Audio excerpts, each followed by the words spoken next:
Hi guys, ఎలా ఉన్నారు అందరూ బాగున్నారా? సో మీరందరూ కూడా thumbnail చూసే వచ్చి ఉంటారు. నేను యాక్చువల్గా యూట్యూబ్ ఛానల్ స్టార్ట్ చేయడమే ఈ వీడియోతో స్టార్ట్ చేశాను అనమాట. కాకపోతే నేను నా ఫస్ట్ ఫాలిక్యులర్ స్టడీ ట్రీట్మెంట్ ఎక్స్పీరియన్స్ని సరిగా ఎక్స్ప్లెయిన్ చేయలేదని నాకు అనిపించింది.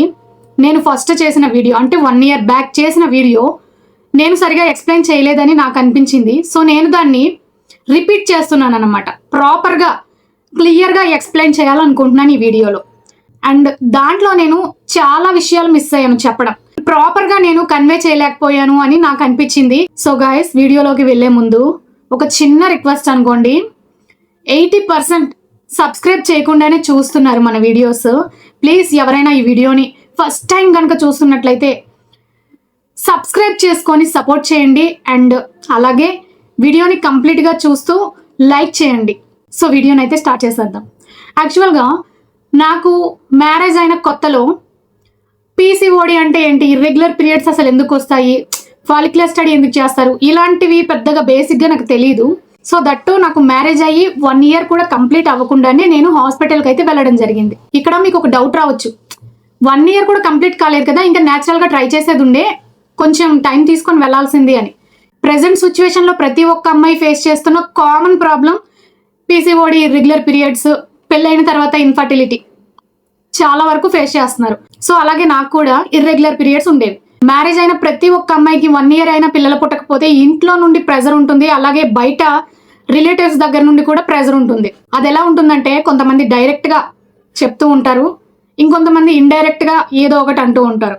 సో అలాగే నేను మ్యారేజ్ అయిన తర్వాత ఒక 3 months నుంచి అలాంటి ఒక వైబ్ని చూస్తున్నాను అనమాట. సో అప్పటి నుంచి నాకు మైండ్లో ఒకటి ఫిక్స్ అయిపోయింది, అరే ఇర్రెగ్యులర్ పీరియడ్స్ కదా, నాకు న్యాచురల్గా ప్రెగ్నెన్సీ వచ్చే ఛాన్స్ లేదేమో. అంటే పీరియడ్స్ రావడానికి రెగ్యులర్ యాక్టివిటీస్ చేస్తూ, రెగ్యులర్ డైట్ తీసుకుంటూ, ఒక లైఫ్ స్టైల్ అనేది ప్రాపర్గా ఫాలో అవుతూ ఉంటే పీరియడ్స్ రెగ్యులర్ అవుతాయని కూడా నాకు అంతగా అవగాహన లేదనమాట అప్పుడు. సో నేను ఒకటే బ్లైండ్గా ఉండేదాన్ని, ఇర్రెగ్యులర్ పీరియడ్స్ కాబట్టి నేను ఖచ్చితంగా కన్సీవ్ అవ్వాలంటే హాస్పిటల్కి వెళ్ళాల్సి వస్తుందేమో అని. సో కొంచెం టైం తీసుకొని హాస్పిటల్కే వెళ్ళి చూపించుకోవడమో, లేదంటే ప్రెగ్నెన్సీ కోసం ట్రీట్మెంట్ తీసుకోవడమో, మెడిసిన్ యూజ్ చేయడమో ఏదో ఒకటి చేద్దామని నేనైతే అనుకున్నాను. సో దానికోసం నేను చేయాల్సింది ఏంటంటే కొంచెం ఎక్కువగా వర్క్ చేస్తూ కొంచెం సేవింగ్స్ అయితే పెట్టుకోవాలి, ఎందుకంటే హాస్పిటల్ ఖర్చులు అవన్నీ ఉంటాయి కదా. సో దానికోసం అని చెప్పి నేను కొంచెం కొన్ని నెలలు కష్టపడి సేవింగ్స్ అనేవి పెట్టుకున్నాను అనమాట హాస్పిటల్కి వెళ్ళటానికి. సో అప్పుడు నాకు ఆ స్ట్రెస్ వల్ల పీరియడ్స్ ఇంకా కొంచెం లేట్ అవుతూ వచ్చేవన్నమాట. సో ఇలా కాదని చెప్పి నాకు మ్యారేజ్ అయిన 10 monthsకే నేను హాస్పిటల్కి వెళ్ళటం జరిగింది. అంటే నేను చెప్పాను, నాకు ఇలా ఇర్రెగ్యులర్ పీరియడ్స్ ఉన్నాయి, నాకు ఎవ్రీ 2 monthsకి ఒకసారి ఇలాగా వస్తూ ఉండేవి, ఇప్పుడు మాత్రం చాలా మంత్స్ అవుతుంది కానీ నాకు పీరియడ్ రావట్లేదు అని చెప్పి నేను చెప్పాను. సరే అని చెప్పి నాకు ప్రెగ్నెన్సీ టెస్ట్ చేశారు, నెగిటివ్ వచ్చింది. లోవర్ అబ్డామినల్ స్కాన్ ఉంటుంది కదా, అంటే మనకి ఓవరీస్ హెల్తీగా ఉన్నాయా లేదా, పీసీఓడి ఎంతవరకు సివియారిటీ ఉంది అనేది మనకి తెలుసుకోవడానికి అది చేస్తారనమాట. సో ఆ స్కాన్ ఒకటి సజెస్ట్ చేశారు. చేసిన తర్వాత ఆవిడ చెప్పింది ఏంటంటే, మనం అనుకున్న దానికంటే కొంచెం సివియర్గానే ఉంది పీసీఓడి, నేనైతే నీకు ఈ మంత్ నుండి ఫాలిక్యులర్ స్టడీ ట్రీట్మెంట్ అనేది చేసేస్తానని చెప్పారనమాట. నాకు పెద్దగా ఐడియా లేదు దాని గురించి. సో ఆవిడ ఎలా చెప్తే అలాగే చెయ్యాలి అని నేను బ్లైండ్గా ఫాలో అయిపోయాను అనమాట, ఎలా చెప్తే అలాగా. సో అప్పటికే నాకు చాలా ఇర్రెగ్యులర్ ఉంది. నాకు 7 daysకి పిల్స్ ఇచ్చారు పీరియడ్స్ రావడానికి. అప్పటికే పీరియడ్స్ వచ్చి కొన్ని మంత్స్ అవుతుంది కాబట్టి నాకు క్లాట్స్ అవి బాగా పడ్డాయి. సో ఆ తర్వాత నెక్స్ట్ సైకిలే నాకు ఫాలిక్యులర్ స్టడీ ట్రీట్మెంట్ ఇవ్వాల్సిన సైకిల్ అనమాట. సో నేను ఫస్ట్ టైం తీసుకున్న ఈ ఫాలిక్యులర్ స్టడీ ట్రీట్మెంట్కి ఎలాంటి ప్రిపరేషన్స్ అయితే పెట్టుకోకుండా జస్ట్ ఆవిడ ఎలా చెప్తే అలాగా వెళ్ళాను అనమాట. సో Day 2కి రమ్మంటారు కదా, అలా Day 2కి వెళ్ళాను నేను. నాకు లెట్రోజల్ ట్యాబ్లెట్ అయితే పెట్టారు. సో ట్యాబ్లెట్ పెట్టిన తర్వాత నాకు 10th day స్కానింగ్కి అయితే రమ్మని చెప్పారు. Right side and left side 2 eggs form అయ్యాయి, రైట్ లెఫ్ట్ 2 eggs ఫామ్ అయ్యాయి కదా. సో 2 injections ఇచ్చారనమాట. అది కూడా నాకు స్టమక్ మీద ఇచ్చారు. చాలామంది లెగ్ మీద ఇంకా బ్యాక్ సైడ్ అండ్ హ్యాండ్ ఇలా ఇస్తూ ఉంటారు, కానీ నాకు ఈవిడ స్టమక్ మీద ఇచ్చారనమాట. స్టమక్కి కూడా ఇస్తారు, సో స్టమక్ ఇచ్చారనమాట. అయితే నాకు హెచ్సిజీ ఇంజెక్షన్ 2500 అయ్యి ఉంటుంది కదా, అలాంటివి 2 injections ఇచ్చారనమాట. సో 2 injections అంటే 5000 అయ్యు, కొంచెం ఓవర్ డోసే. సో 2 eggsకి 2 injections అనేవి స్టమక్కి ఇచ్చారు. సో ఇంజెక్షన్ ఇచ్చిన తర్వాత హస్బెండ్ వైఫ్ మీట్ అవ్వాలని చెప్పారు. నెక్స్ట్ డే మళ్ళీ రమ్మంటే వెళ్ళాను. స్కాన్ చేసిన తర్వాత ఎగ్ రప్చర్ అయిందని చెప్పారు. అది కూడా లెఫ్ట్ సైడ్లో ఒకటే ఎగ్ రప్చర్ అయిందని చెప్పారు. ఆ తర్వాత కంటిన్యూగా 2 days కలవండి, ఆ తర్వాత డే బై డే అలా ఒక 2-3 times కలవండి అని చెప్పి, ఆ పీరియడ్ డేట్కి కనుక పీరియడ్స్ రాకపోతే 1 week ఆగి ప్రెగ్నెన్సీ టెస్ట్ చేసుకొని రమ్మని చెప్పారు. ఇప్పుడు నాకు కొన్ని మెడిసిన్స్ పెట్టారు, అవి తీసుకొని నేను వెళ్ళిపోయాను. పీరియడ్ డేట్ 1 week ముందు నుంచే నాకు సిమ్టమ్స్ స్టార్ట్ అయ్యాయి. హెవీగా ఆకలేసేది, బాగా ఆకలేసేది అనమాట. నేను మిడ్ నైట్లో కూడా లేచి తినేసేదాన్ని. సో మిడ్ నైట్లో కూడా బాగా ఆకలేసేది. యూరిన్ కూడా ఎక్కువగా ఫ్రీక్వెంట్గా వెళ్తూ ఉండేదాన్ని అనమాట. దానివల్ల స్లీప్ కూడా చాలా డిస్టర్బ్ అయ్యేది నైట్ టైంలో. డే టైంలో కళ్ళు తిరగడము, చాలా నీరసంగా ఉండడము, ఏం చేయలేకపోవడం, ఇలాంటివన్నీ ఉండేవన్నమాట. అయితే ఫస్ట్ సైకిల్ గాయస్, అది ఫస్ట్ సైకిల్, నాకు ఫస్ట్ ఎక్స్పీరియన్స్ అనమాట అది. సో అలా ఉండిందనమాట. ఆ తర్వాత పీరియడ్ స్కిప్ అయింది. పీరియడ్ స్కిప్ అయినాక 1 week తర్వాత కదా టెస్ట్ చేసుకోమన్నారు. సో నేను అలాగే చేశాను. చేస్తే 1 week తర్వాత టెస్ట్ చేసుకుంటే నాకు లైట్ పింక్ లైన్ అనేది కనిపించింది టెస్ట్లో. అది తీసుకొని నేను, అంటే 2 lines వచ్చాయి కదా, సో నేను చాలా హ్యాపీగా ఫీల్ అయ్యాను. అంటే ఫస్ట్ సైకిల్లోనే కన్ఫర్మ్ అయిపోయింది, సో నాకు ప్రెగ్నెన్సీ కన్ఫర్మ్ అయింది అని నేను చాలా హ్యాపీగా ఫీల్ అయ్యి ఆ కిట్ తీసుకొని నేను హాస్పిటల్కి అయితే వెళ్ళడం జరిగింది. అయితే మేడంకి చూపించాను. సో మేడం చూసి వీక్ పాజిటివ్ వచ్చింది అని చెప్పారు. సో వీక్ పాజిటివ్ అంటే అది కూడా నాకు పెద్దగా ఐడియా లేదు. అంటే వీక్ అంటే కొంచెం తర్వాత స్ట్రాంగ్ అవుతుందేమో అనుకున్నాను నేను. మేడం ఏం చేశారంటే వీక్ పాజిటివ్ రావటం వల్ల నీకు ఒక ఇంజెక్షన్ రాస్తాను, అది వేయించుకో అని చెప్పారు. దాంతోపాటు కొన్ని ట్యాబ్లెట్స్ కూడా పెట్టారు. సో నేను ఆ ట్యాబ్లెట్స్ తీసుకొని అండ్ ఇంజెక్షన్ వేయించుకొని వచ్చేసాను. వచ్చిన తర్వాత, అంటే నేను ఇంటికి వచ్చిన తర్వాత నాకు ఇంటికి వచ్చిన 1 hour తర్వాత, అంటే నేను లంచ్ చేసి రెస్ట్ తీసుకుందామనే టైంకి నాకు హార్ట్ పాల్పిటేషన్ స్టార్ట్ అయ్యాయి. అది ఎలా అంటే హార్ట్ చాలా స్పీడ్గా కొట్టుకునేది అనమాట. అసలు ఆ రిథమ్ మనకు అర్థమయ్యేది కాదు, అంత స్పీడ్గా. అసలు కొన్ని సెకండ్స్లోనే చాలా ఎక్కువ కౌంటింగ్ వచ్చినట్టు అనిపించేది అనమాట హార్ట్ బీట్స్. సో అలా కొట్టుకుంది. సో అలా అప్పుడు నాకు బ్రీతింగ్ కూడా తీసుకోవడం కొంచెం ఇబ్బందిగా అనిపించింది అనమాట. ఆ ఇంజెక్షన్ తీసుకున్న కొన్ని గంటలకి నాకు ఇది జరిగిందనమాట. సో నాకు ఫస్ట్ టైం అది హార్ట్ అలా కంటిన్యూగా అవుతూ ఉంది. నాకేం అర్థం కాలేదు. అది అలా అవ్వటం వల్ల నేను ఇంకా ఎక్కువగా టెన్షన్ పడ్డాను. ఏం జరుగుతుందో తెలియదు, ఫస్ట్ సైకిల్ కదా, ఏం జరుగుతుందో నాకు తెలియట్లేదు. సో నేను నా హస్బెండ్కి చెప్పాను. చెప్తే తను కూడా చాలా టెన్షన్ పడి నన్ను హాస్పిటల్కి అయితే తీసుకెళ్లారు. హాస్పిటల్కి తీసుకెళ్తే మేడంకి ఎక్స్ప్లెయిన్ చేశాను. నాకు మేడం ఇంజెక్షన్ వేసుకున్న తర్వాత ఇలా అవుతుంది అని చెప్తే ఆవిడ అన్నారు, చాలా రేర్ ఇలాంటి కేసెస్ వస్తూ ఉంటాయి, ప్రెగ్నెన్సీలో ఇది ఒక కాంప్లికేషన్ అనుకోవచ్చు. సో టెన్షన్ పడాల్సిన అవసరం లేదు. ఒకవేళ ఇది వస్తుందంటే ప్రెగ్నెన్సీ మొత్తం ఇంకా ఇలాగే ఉంటుంది, ఇలాగే ఉండొచ్చేమో. సో ఇది ఒక కాంప్లికేషను, కొంచెం రేర్గా ఎవరికో ఒకరికి 100లో ఒకరికి వస్తూ ఉంటుంది అని చెప్పారనమాట. అలా చెప్పగానే మేము ఇంకా అదే అనుకున్నాము, ప్రెగ్నెన్సీ కన్ఫర్మ్ అయింది కదా, సో కాంప్లికేషన్ ఏదో ఇది ఫేస్ చేయాలి తప్పదని అనుకున్నా నేను. మనకి ప్రెగ్నెన్సీ ఇంపార్టెంట్ గైస్. ఫస్ట్ సైకిల్లో నాకు ప్రెగ్నెన్సీ కన్ఫర్మ్ అయిందని నేను చాలా హ్యాపీగా ఉన్నాను. అసలు స్ట్రెస్ లేదు, టెన్షన్ లేదు, చాలా హ్యాపీ మూమెంట్లోనే నాకు ఆ పాల్పిటేషన్స్ అనేవి ట్రిగ్గర్ అయ్యాయి. ఏదో సిమ్టమో ఏదో కాంప్లికేషనో అని చెప్పేసరికి ఇంకా మేము ఇంటికి రిటర్న్ వచ్చేసి ఇంకా అదే రోజు నైట్ కంటిన్యూగా, అంటే నాకు నిద్ర లేదు, కంటిన్యూగా అట్లా అవుతూనే ఉంది. సో మళ్ళీ వెళ్ళాల్సి వచ్చింది హాస్పిటల్కి. ఎందుకంటే పెద్దగా తెలియదు కదా దాని గురించి, ఏం జరుగుతుందో తెలియదు. మరి అప్పుడు హాస్పిటల్కి వెళ్ళక ఇంకెక్కడికి వెళ్తాము? ఆవిడ ఇంజెక్షన్ ఇచ్చిన తర్వాతే కదా అలా అయ్యింది.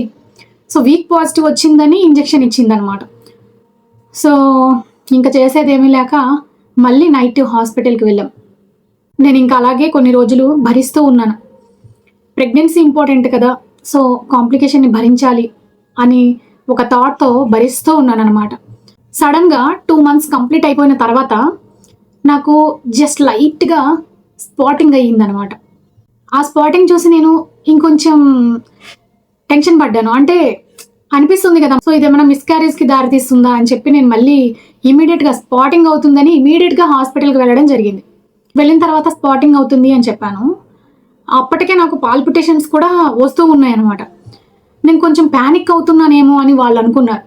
ఇప్పుడు ప్రెగ్నెన్సీ వస్తే ఎవరైనా హ్యాపీగా ఫీల్ అవుతారు కానీ ప్యానిక్ అవుతూ టెన్షన్ పడుతూ ఉండరు కదా. కానీ ఆవిడేమంటుంది, ఈ కాంప్లికేషన్ వల్ల నువ్వు ప్యానిక్ అవుతున్నావేమో అది ఇది అని చెప్పి, ప్యానిక్ అవ్వద్దు అది అని చెప్పి ప్యాన్ ఇంజెక్షన్స్ ఉంటాయి కదా, ప్యానిక్ అవుతున్నానేమో అని ప్యాన్ ఇంజెక్షన్స్ ఇవ్వడం స్టార్ట్ చేశారు. ఆ ఇంజెక్షన్ ఇచ్చిన తర్వాత అయినా కూడా అదేం కంట్రోల్ అవ్వట్లేదు, అదంతే కంటిన్యూగా వస్తూనే ఉంది. అండ్ ఆ తర్వాత ఈస్ట్రోజన్ మెడిసిన్స్ ఏవో సంథింగ్, ఆ మెడిసిన్స్ కొంచెం డోస్ ఎక్కువ పెంచింది. అవి అలా నేను కంటిన్యూ చేస్తూ ఉన్నాను. అండ్ నెక్స్ట్ డే కూడా అలాగే స్పాటింగ్ అవుతూ ఉంది. సో నేను మళ్ళీ పాల్పిటేషన్స్ కూడా కంటిన్యూగా వస్తున్నాయి, అవి కూడా ఏం తగ్గలేదు. అసలు ప్రెగ్నెన్సీ కన్ఫర్మ్ అయిందన్న హ్యాపీనెస్ కంటే హాస్పిటల్ డే బై డే రోజు వెళ్ళటమే సరిపోయేదన్నమాట నాకు. సో అలా వెళ్తే ఆవిడేం చెప్పింది, హాస్పిటల్లో నువ్వు ఒక 3 days అబ్జర్వేషన్లో ఉండాలి, అసలు ఏంటనేది మాకు కూడా క్లారిటీ వస్తుంది కదా అని చెప్పి ఆవిడ అన్నారు. సరే అని చెప్పి మేము అడ్మిట్ అయ్యాము. అడ్మిట్ అయినాక కూడా నాకు లైట్ స్పాటింగ్ అవుతూ ఉంది. సో ఫ్లో పెరగట్లేదు, స్పాటింగ్ అవుతుంది. అప్పుడు కూడా ఆవిడ స్కాన్ చేసి ప్రెగ్నెన్సీ అయితే ఉంది, స్పాటింగ్ ఎందుకు అవుతుందో అని చెప్పి స్పాటింగ్ని కంట్రోల్ చేయడానికి ఇంజెక్షన్ ఇచ్చింది. అండ్ బేబీ గ్రోతింగ్కి ఒక ఇంజెక్షన్ ఇచ్చింది. ఒక 3 days హాస్పిటల్లోనే ఉన్నాను.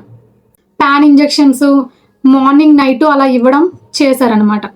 దాంతోపాటు ఈ మెడిసిన్స్, ఇంకా నేను చాలా వీక్ అయిపోయాను వాటి వల్ల. సో అయినా కూడా పాల్పిటేషన్స్ ఆగి వస్తూ ఉండేవి. సో 3 days కంప్లీట్ అయిపోయింది. 3 days కంప్లీట్ అయిపోతే ఇంకా తెలిసిందే కదా, కార్పొరేటర్ హాస్పిటల్స్ బిల్లు బాగా వేస్తారు. వేయించుకొని మేము కూడా ఇంటికి తిరిగి రావడం జరిగింది. తిరిగి వచ్చిన తర్వాత నెక్స్ట్ డే నాకు ఫ్లో పెరిగింది. సో నేను ఇంకా మిస్క్యారేజ్ అయిపోతుందని నేను అనుకొని మళ్ళీ హాస్పిటల్కి వెళ్ళడం జరిగింది. 3 days హాస్పిటల్లో అడ్మిట్ అయ్యి ఒకరోజు మళ్ళీ ఇంట్లో ఉండి మళ్ళీ నెక్స్ట్ డే హాస్పిటల్కి వెళ్ళాను. ఫ్లో పెరిగిందని చెప్పాను. సో మిస్క్యారేజ్ అయిపోయిందని ఆవిడ కూడా కన్ఫర్మ్ చేసేసింది అనమాట.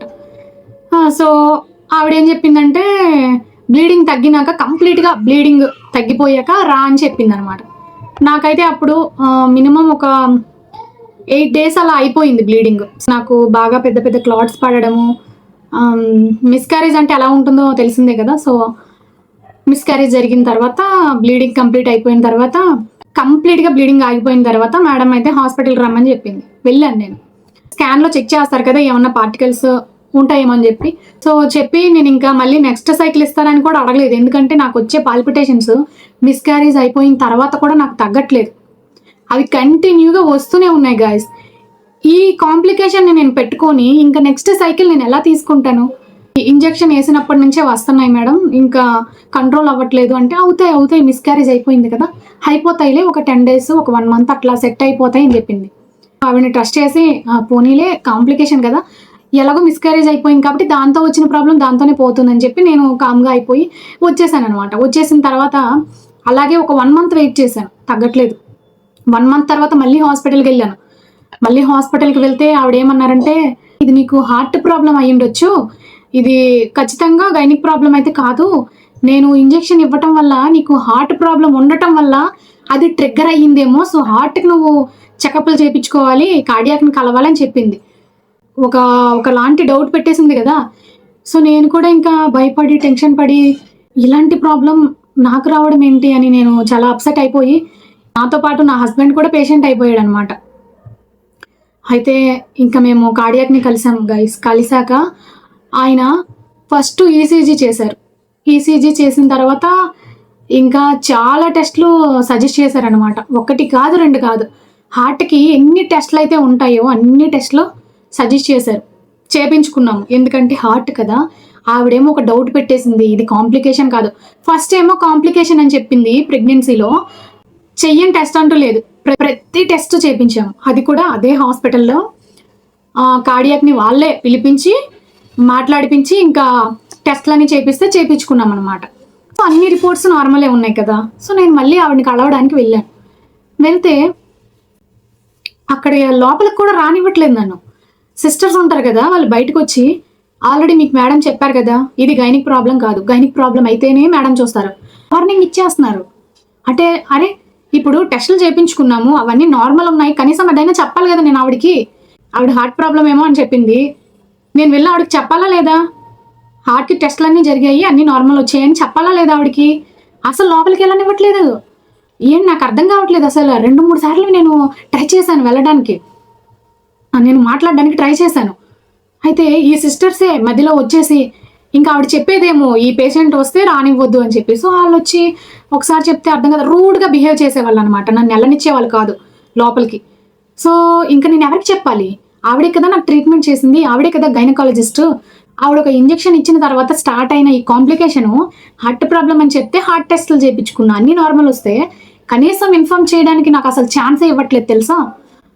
అయితే నేను ఇంకా ఇలా కాదని చెప్పి నేను బయట వేరే హాస్పిటల్, ఒక పెద్ద హాస్పిటల్ ఉంటే అక్కడికి వెళ్ళి ఆ రిపోర్ట్స్ అన్నీ తీసుకొని వెళ్ళాను అనమాట. ఇప్పుడు మనము బయట ఎంత పెద్ద హాస్పిటల్స్, ఎంత పెద్ద సీనియర్ డాక్టర్స్ని కలిసినా మనకి ఎవరైతే ట్రీట్మెంట్ చేశారో, మనకి ఎవరైతే ట్రీట్ చేశారో వాళ్ళ నుండి వచ్చిన ఈ కాంప్లికేషను వాళ్ళకి ప్రాపర్గా తెలియకపోతే బయట ఇంకొకరికి ఎలా తెలుస్తుంది? అసలు అంత రూడ్గా బిహేవ్ చేస్తుండేసరికి నాకు ఇంకా విరక్తి వచ్చి ఇంకా నేను వెళ్ళటం మానేశాను. నాకు నిజంగా అప్పుడు తెలియదు పెద్దగా, లేదంటే నేను ఖచ్చితంగా కంప్లైంట్ ఇచ్చేదాన్ని వాళ్ళ మీద అలా చేసినందుకు. సో నాకు అప్పటికే మ్యారేజ్ అయ్యి 1 year కూడా కాలేదు, పైగా నాకు పెద్దగా ఈ ట్రీట్మెంట్స్ గురించి ఏం తెలియదు. సో మేము కూడా ఇంకా వీళ్ళు రానివ్వట్లేదు, మాట్లాడనివ్వట్లేదు, ఇంకా ఈ రిపోర్ట్స్ చూస్తే నార్మల్ ఉన్నాయి, మరి ఈ పాల్పిటేషన్స్ ఎందుకు వస్తున్నాయి అని ఫైండ్ అవుట్ చేయడానికి చాలా హాస్పిటల్స్ తిరిగాము. ఎక్కడా కూడా నాకు కరెక్ట్ ఆన్సర్ దొరకలేదు. ట్రీట్మెంట్ చేసిన ఆవిడే నాకు ఆన్సర్ చెప్పలేకపోయింది, మరి వేరే వాళ్ళ దగ్గర నేను ఎలా ఎక్స్పెక్ట్ చేస్తాను? బట్ వాళ్ళేమని వాళ్ళంటే మెడిటేషన్ చెయ్యి, కామ్గా ఉండు, స్ట్రెస్ తగ్గించుకో, టెన్షన్ పడొద్దు, ఇవే చెప్పేవాళ్ళు. అండ్ బయట కూడా వేరే కార్డియాక్ని కలిస్తే ఈ హార్ట్ పాల్పిటేషన్స్ కంట్రోల్ అవ్వడానికి పిల్స్ ఇచ్చారనమాట. సో పిల్స్ వేసుకునేదాన్ని. ఆ పిల్స్ వేసుకుంటే ఇంకా ఎక్కువ అయ్యేది అది. అసలు ఒక రకంగా అంటే ఆ రిధం కాకుండా ఇంకొక రకమైన రిధం వచ్చేది అనమాట. గుండె దడ వచ్చేసేది, బాగా ఎక్కువగా కొట్టేసుకునేది అనమాట. ఆ ట్యాబ్లెట్ పవరు పోయే వరకు అట్లా కొట్టేసుకుంటూ ఉండేదన్నమాట. సో ఇంకా ఏం అర్థం కాలేదు. అవి కూడా ఒక 1 week యూజ్ చేసి ఇంకా ఆపేశాను నేను. అయినా కూడా తగ్గలేదు గైస్. అలాగే డాక్టర్ని మార్చుకుంటూ, హాస్పిటల్ని మార్చుకుంటూ నిమ్స్కి కూడా వెళ్ళాల్సి వచ్చింది. నిమ్స్కి వెళ్తే ఎంజోగ్రామ్ అనే ఒక ఉంటుంది కదా, ఇక్కడ హార్ట్కి ఒక చిన్న ట్రాకర్ పెడతారనమాట. వాళ్ళు ట్రాకర్ పెట్టి ఆ రిథమ్ని వాళ్ళు మానిటర్ చేస్తూ ఉంటారనమాట. సో 24 hours ఇది అన్నీ చేశారు గాయస్, అది కూడా నార్మలే వచ్చింది, అన్నీ నార్మలే వచ్చినాయి. అయినా కూడా నాకు ఆ కాంప్లికేషన్ తగ్గట్లేదు. ఇంకా బాగా అలసిపోయాము, ఫినాన్షియల్గా కూడా అలసిపోయాము. నేను పెట్టుకున్న సేవింగ్స్ ఏవైతే ఉన్నాయో ట్రీట్మెంట్కి మొత్తం కొన్ని నెలల్లోనే కొలాబ్స్ అయిపోయాయి అనమాట, ఈ హాస్పిటల్ చుట్టూ తిరగటం వల్ల. సో ఇంకా తిరగటానికి డబ్బులు కూడా లేవు. సో సైలెంట్గా నేనేం చేశానంటే ఒక 1 month దీని గురించి ఆలోచిస్తూ ఏమైపోతుందో నాకు ఏంటో ఏం అర్థం కావట్లేదు అని ఆలోచిస్తూ బాగా వీక్ అయిపోయి చాలా డల్గా ఉండేదాన్ని అనమాట. నేను అలా డల్గా ఏదో పోయినట్టు, ఏదో పోతుంది అన్నట్టు, ఏదో జరిగిపోతుంది అన్నట్టు అలా ఎప్పుడు నేను ఉండే టైప్ కాదు గైస్. నేను చాలా స్ట్రాంగ్గా ఉంటాను అండ్ అలాగే ఎప్పుడు మోటివేట్ అవుతూ ఉంటాను అనమాట. నా మోటివేషన్ని నేను ఎక్కడా తగ్గించుకోను. కానీ ఇలాంటి ఒక చాప్టర్ నా లైఫ్లోకి వచ్చిన తర్వాత చాలా డల్ అయిపోయాను. కానీ నా హస్బెండ్ మాత్రం, ఆయన నాకు ఆ టైంలో గాడ్, నా పక్కనే ఉండి అసలు ఎంత కేరింగ్గా చూసుకునేవాడంటే ఒక చిన్న బేబీని చూసుకున్నట్టు చూసుకునేవాడు అనమాట. తను నాకు అలా ఉందని చెప్పి తను వర్క్ కూడా స్టాప్ చేసేసి ఎవ్రీ టైం ఎవ్రీ సెకండ్ నా పక్కనే ఉండేవారు. ఐ లవ్ యూ చిన్న.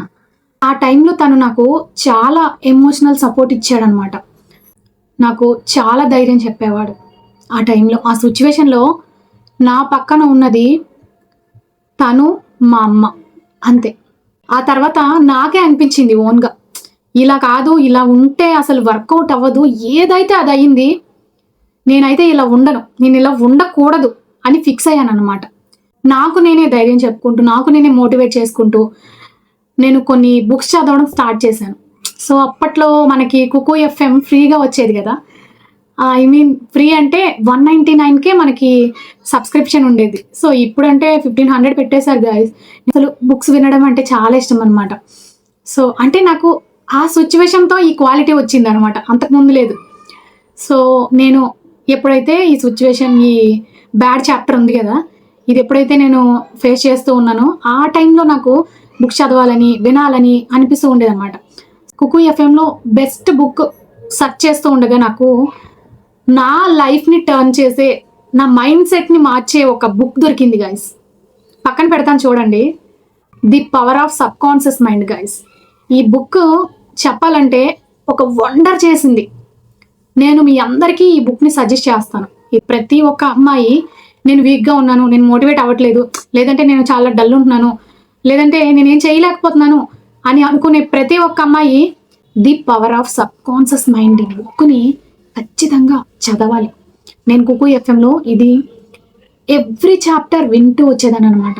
అది వినడమే కాదు, బాగా ఎక్కించుకున్నాను బుర్రలోకి. సో నాకు ఆ బుక్ ఫేవరెట్ అయిపోయింది అనమాట. సో నేను అమెజాన్లో కూడా బుక్ ఆర్డర్ చేసేసుకున్నాను. ఇప్పుడు నా ఫేవరెట్ లిస్ట్లో ఏదైనా బుక్ ఉందంటే ఇది ఒకటి.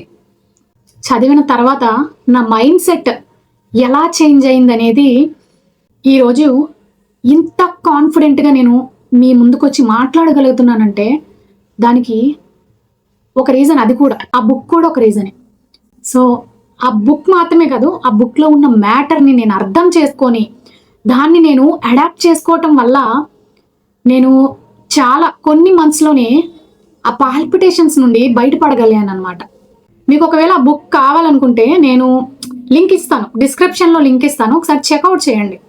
సో ఇప్పుడు ప్రజెంట్ కుకు ఎఫ్ఎంలో మనం బుక్స్ వినడానికి అసలు సబ్స్క్రిప్షన్ అనేది బాగా ఎక్కువ పెంచేశారు డిమాండ్ పెరగటం వల్ల. సో నేను తీసుకోవట్లేదు. ఏదైనా వినాలి, ఏదైనా చదవాలనుకుంటే డైరెక్ట్ బుక్కే కొనుక్కుంటున్నాను అనమాట. ఆ తర్వాత నేను పాల్పిటేషన్స్ని కంట్రోల్ చేయడానికి అండ్ కొంచెం వెయిట్ లాస్ అవ్వడానికి అండ్ హెల్తీగా ఉండడానికి చాలా చేశాను. యోగా చేశాను, మెడిటేషన్ రెగ్యులర్గా చేసేదాన్ని, అండ్ ఫిజికల్ యాక్టివిటీ డైలీ ఉండేది, అండ్ డైటీషియన్తో మాట్లాడి డైట్ కూడా తీసుకున్నాను అనమాట. సో ఆఫ్టర్ డైట్ నాకు చాలా మార్పు వచ్చింది అండ్ రెగ్యులర్ పీరియడ్స్ కూడా వచ్చాయి అనమాట. సో ఇది గైస్ జరిగింది. ఫాలిక్యులర్ స్టడీ ట్రీట్మెంట్ తీసుకున్న తర్వాత నాకు వచ్చిన కాంప్లికేషన్, నేను ఫేస్ చేసిన ప్రాబ్లమ్స్, ఫినాన్షియల్గా నేను ఎంత డౌన్ అయిపోయానో ఇదంతా కూడా మీకు క్లియర్గా అర్థమైందని అనుకుంటాను. ఆ చాప్టర్ తర్వాత నాకు నేనుగా ఎలా బయటపడ్డాను, ఎలా నేను స్ట్రాంగ్ అవ్వగలిగాను, మైండ్ సెట్ని ఎలా ఇంత పాజిటివ్గా పెట్టుకున్నాను అనేది దానికి రీజన్ కూడా నేను మీకు చెప్పాను. ఐ హోప్ మీకు అర్థమైందని అనుకుంటాను. ప్రెగ్నెన్సీ జర్నీ ఎవరైతే స్టార్ట్ చేస్తారో కొంచెం డిఫికల్ట్గా, ప్రతి ఒక్కరి లైఫ్ ఒకేలా ఉండదు. కొంతమందికి సక్సెస్ తొందరగా వచ్చేస్తుంది, కొంతమందికి లేట్ వస్తుంది, కొంతమంది కాంప్లికేషన్స్ ఫేస్ చేస్తూ ఎంతో కొంత నేర్చుకుంటూ ఉంటారు. సో నా స్టోరీ అయితే ఇదనమాట. నా first follicular study treatment journey అనేది ఇదే. సో ఇది మీకు యూస్ఫుల్ అవుతుందని అనుకుంటున్నాను. ఎందుకంటే చాలామంది మనకు ఒక ప్రాబ్లం వస్తే అక్కడే ఆగిపోతారు అండ్ డిమోటివేట్ అయిపోతారు. నాకు ఇంకా పిల్లలు పుట్టరేమో, సో ఇలా అవుతుంది కదా, నాకు ఏదో అయిపోతుంది అని చెప్పి ఇంకా డిమోటివేట్ అయిపోతూ ఉంటారు. కానీ నాకు వచ్చింది చిన్న ప్రాబ్లమా, అది పెద్ద ప్రాబ్లం అవ్వడానికి వచ్చిందా అనేది నాకు ఐడియా లేదు. కానీ నాకు ఒక ప్రాబ్లం అయితే వచ్చింది, కానీ నేను దాని నుండి ఎంతో కొంత నేర్చుకొని నా హస్బెండ్ సపోర్ట్తో నేను దాని నుండి ఎలా బయటపడ్డాను అనేది ఫుల్ క్లారిటీ ఇచ్చేసాను ఫస్ట్ నుంచి లాస్ట్ వరకు. అంటే ఇప్పుడు నేను చెప్పిన మ్యాటరు కరెక్ట్గా 1 ఇయర్లో ఏం జరిగింది అనేది అనమాట. సో నేను 1 మంత్లో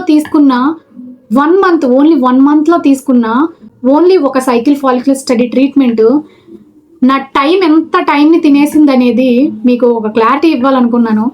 సో దట్టు మీరు దీంట్లో నేర్చుకోవాల్సింది ఏంటంటే, కొంచెం మీరు హెవీ డోసులు అవి తీసుకోకుండా ఉంటారని ఇంతగా చెప్తున్నాను అనమాట. అండ్ నేను లాస్ట్ వీడియోస్లో కూడా ఎక్స్ప్లెయిన్ చేశాను ఇది స్టోరీ కొంచెం. అయితే కొంతమంది ఇప్పుడిప్పుడే నేను ట్రీట్మెంట్కి వెళ్ళాలనుకుంటున్నాను, సో నాకు చాలా హెల్ప్ అయ్యిందని చెప్పి కామెంట్స్ పెడుతున్నారు. ఆ కామెంట్ చూసి నేను ఫుల్ స్టోరీ మీకు ఎక్స్ప్లెయిన్ చేయాలనుకున్నాను. సో ఇదే నా ఫస్ట్ ఫాలిక్యులర్ స్టడీ జర్నీ అనమాట. 1 మంత్తో క్లోజ్ అవ్వలేదు గాయస్, అది నాకు 1 మంత్లో క్లోజ్ అవ్వలేదు, 1 ఇయర్లో క్లోజ్ అయింది. సో ఇది ఎంత టైం తీసుకుందో చూసారా. అంటే ఇప్పుడు నేను నా స్టోరీ చెప్పి మిమ్మల్ని భయపెట్టట్లేదు గాయస్. ఈ ఇన్ఫర్మేషన్ మీకు ఇవ్వటం వల్ల మీరు కొంచెం అవేర్నెస్తో ఉంటారు.